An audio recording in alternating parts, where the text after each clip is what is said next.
My story starts out rather normally. I guess it's because I grew up normally at first. I guess some would call me sheltered in my earlier years, but that's no crime. I had my friends. I went to a somewhat small school in a predominantly rich white neighborhood. We weren't snooty or anything, but just sheltered. I didn't care. I came home one day to see my mother in tears. I instantly thought the worst, but I was wrong. I guess I got that from her, always thinking the worst had happened. It didn't seem so bad. We were moving, I was told. I didn't know anything about good or bad areas. Like I said, I was sheltered. Apparently, there were things they were not telling me, though. In a week, I went from my cozy, friendly upscale neighborhood with a small school where everybody knows each other, to a number school that had bars on the windows and guards at the doors. To this day, I think the other kids could smell the fear on me. My first week found me getting mugged and bullied about 6 times.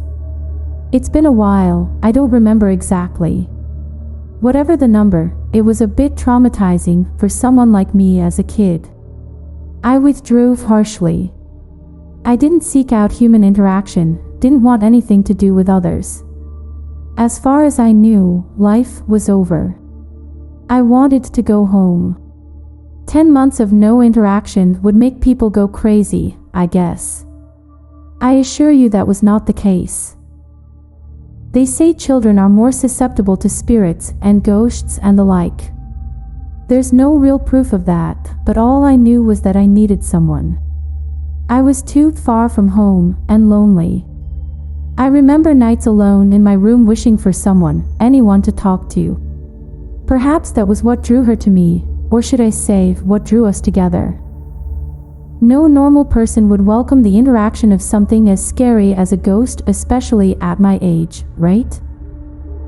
It was faint at first. I called for someone and felt a coldness on my shoulder. I'd place my hand on it and feel someone with me. It got stronger the more I tried to interact.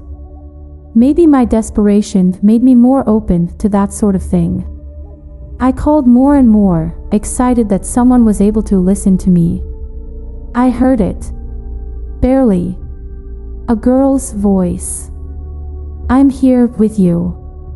It was an eerie whisper, an airy voice, but it was the most comforting thing I've ever heard as someone in that position. There was something about her voice that reminded me of everything I'd missed from my real home. After days, her voice became clearer. I spoke with her as I would speak with someone I've known for years.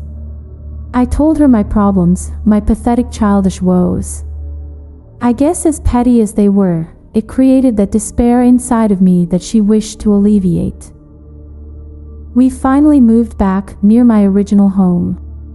My parents were worried about me and somehow got us back to where we lived, back with my old friends and the like. Have you ever been so immersed in something new that you almost become obsessed with it and ignore the rest of your life until you figure it out? Well, that's the only way to explain it. She came with me and I didn't need anyone else. I was determined to grow closer with her. I'd shut off all of the lights, sit alone in the dark as I tried any way I could to see her. The faint glow of a poorly sealed door leaked through. Eventually, I saw it. It was like smoke, but it seemed to be attached to me. I saw her. I felt like she was an angel. The adoring companion that got me through such a hard time was beautiful. I felt blessed. I'm sure you're expecting her to be some sort of demon, but that's just not the case. I know her as well as I know myself. Skeptics be damned. I've seen something worth fearing, though. It's the reason I'm here today, telling you my story. Something I've learned in my discussions with her is that possessions are real, but not exactly in the way movies depict them. You'd never know someone was possessed. Perhaps someone close to them would sense something was off, or sense a change in personality, but possessions are really quite silent. They happen when a ghost, if you will, becomes so upset, so unaccepting of their own death, that they'd kill to have even a taste of life back. One must be so hateful, so envious that their very eyes are said to turn a sickly green. I've seen it.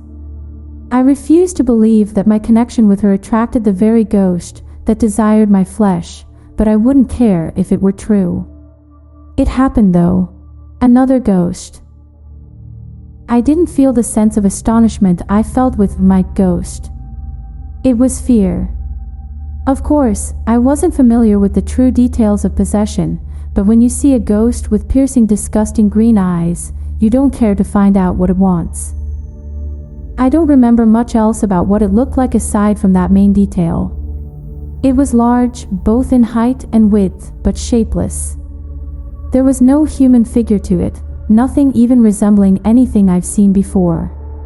It was amorphous, but constantly changing itself aside from the eyes.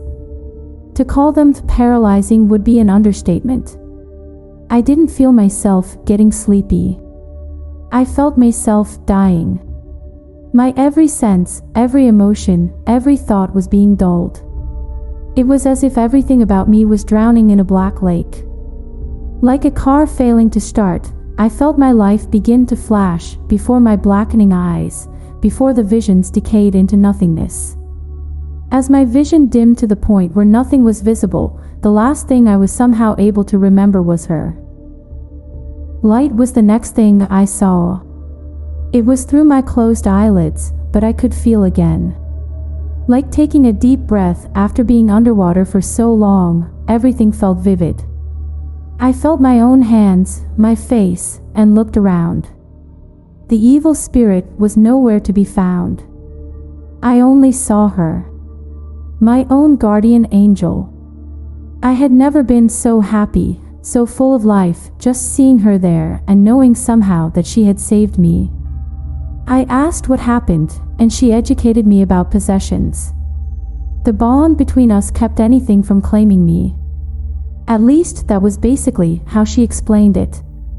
All I know is that I'm safe and feeling more alive than ever, and it's all because of her. I may never be fully able to lose the fear that tainted me that night, but it also allowed me to experience things in ways I've never felt them before. It simply feels good to be alive. As I sit here telling you this tale, trembling at certain haunting parts, she stands behind me. Her hand on my shoulder steadies me through the chilling memories. As the words appear on my glossy screen before me, I can see her reading the story as I share it with you in my own words. The reflection allows me to look up occasionally and see my angel chasing the freshly appearing words with her eyes.